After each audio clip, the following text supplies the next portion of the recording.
Assalamualaikum warahmatullahi wabarakatuh. Perkenalkan, saya Rima Ambarwati, mahasiswa S1 PGSD di Universitas Terbuka UPBJJ Bandar Lampung. Di sini saya akan melakukan praktikum mengenai simbiosis. Dalam suatu ekosistem terdapat hubungan antar makhluk hidup dengan makhluk hidup lainnya serta dengan lingkungannya yang saling ketergantungan. Hubungan timbal balik antar spesies makhluk hidup dalam suatu habitat tertentu disebut dengan simbiosis. Ada 3 jenis simbiosis, yakni simbiosis mutualisme, komensalisme, dan parasitisme. Untuk mengetahui contoh-contoh simbiosis, kita akan melakukan praktikumnya. Yang pertama, alat dan bahan. Yang kita butuhkan adalah lembar pengamatan, alat tulis, dan lingkungan sekitar. Yang pertama, simbiosis parasitisme merupakan hubungan antar dua organisme atau spesies yang mana satu pihak diuntungkan, sedangkan pihak yang lainnya dirugikan. Dari hasil pengamatan yang pertama saya temukan adalah hubungan antara nyamuk dan manusia.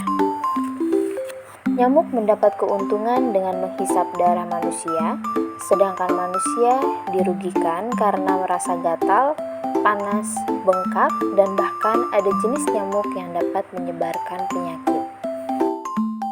Contoh yang kedua, simbiosis parasitisme yaitu hubungan benalu dengan pohon jeruk, di mana pohon jeruk yang ditumpangi benalu, pertumbuhannya akan terganggu karena kebutuhan air untuk fotosintesis berkurang. Sementara benalu yang mengambil air pohon jeruk bisa berfotosintesis. Hal tersebut tentunya menguntungkan benalu dan merugikan pohon jeruk. Hubungan kutu rambut dan manusia yaitu kutu memperoleh keuntungan dikarenakan mendapat makanan dengan cara menghisap darah manusia, sedangkan manusia dirugikan karena dihisap darahnya.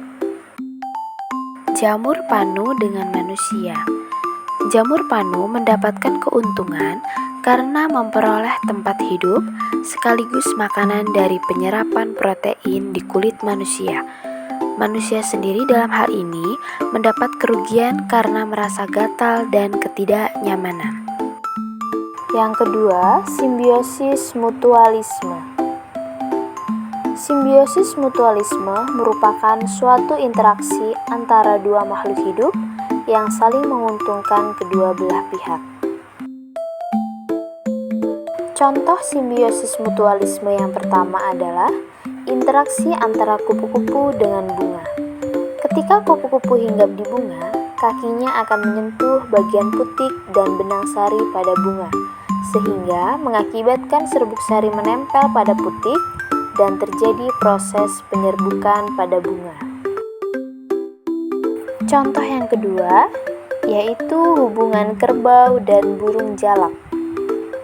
Interaksi antara kerbau dan burung jalak yaitu burung jalak akan mencari makanannya berupa kutu yang banyak ditemukan pada tubuh kerbau. Karena sang kerbau jarang membersihkan diri, maka kerbau merasa beruntung dengan kehadiran burung jalak tersebut, karena dapat mengurangi kutu yang ada pada tubuhnya. Semut rangrang adalah serangga yang biasa kita jumpai di tanaman buah seperti mangga, nangka, dan lain sebagainya. Keberadaan semut ini menguntungkan tumbuhan tersebut. Hal ini dikarenakan semut rangrang akan melindungi tumbuhan dari serangga hama yang merusak tanaman. Semut rangrang sendiri memperoleh keuntungan karena dapat membuat sarang di tanaman tersebut. Selain itu, ada hubungan antara ular sawah dan petani. Ular sawah memakan tikus yang dapat merugikan karena memakan padi petani. Menurunnya populasi tikus di sawah karena dimangsa ular sawah sangat memberi keuntungan bagi para petani. Simbiosis komensalisme merupakan hubungan antara dua makhluk hidup di mana salah satu mendapat untung, sedangkan yang lain tidak dirugikan dan tidak pula diuntungkan. Simbiosis komensalisme yaitu hubungan bunga anggrek dan pohon mangga. Dalam interaksi antara bunga anggrek dan pohon mangga, bunga anggrek akan mendapatkan keuntungan karena memiliki tempat untuk tumbuh, serta zat yang dibutuhkan dalam fotosintesis lainnya. Sementara itu, pohon mangga tidak dirugikan sama sekali atas kehadiran bunga anggrek tersebut. Contoh kedua dari simbiosis komensalisme yaitu tumbuhan sirih dan tanaman inangnya. Tumbuhan sirih akan tumbuh dengan cara merambat dan menyesuaikan dengan tanaman yang ditempatinya atau tanaman inangnya. Tujuannya tumbuhan sirih untuk mendapatkan sinar matahari yang memadai agar dapat melakukan fotosintesis. Hal ini memberi dampak keuntungan bagi tanaman sirih, tetapi tidak memberi dampak apapun bagi tanaman inangnya. Pada tumbuhan paku yang melekat pada tumbuhan inangnya dapat mendapat keuntungan bisa mendapatkan sinar matahari untuk melakukan fotosintesis demi kelangsungan hidupnya. Meskipun tanaman ini melekat pada tanaman inangnya, tetapi tanaman ini tidak merugikan tanaman yang ditempatinya. Berikut adalah tabel hasil pengamatan simbiosis parasitisme, simbiosis mutualisme, dan simbiosis komensalisme di lingkungan sekitar saya. Kesimpulannya adalah ada 3 jenis simbiosis yang terjadi dalam hubungan antar organisme, yaitu simbiosis parasitisme, mutualisme, dan komensalisme yang terjadi pada hubungan antar makhluk hidup satu dengan makhluk hidup lainnya.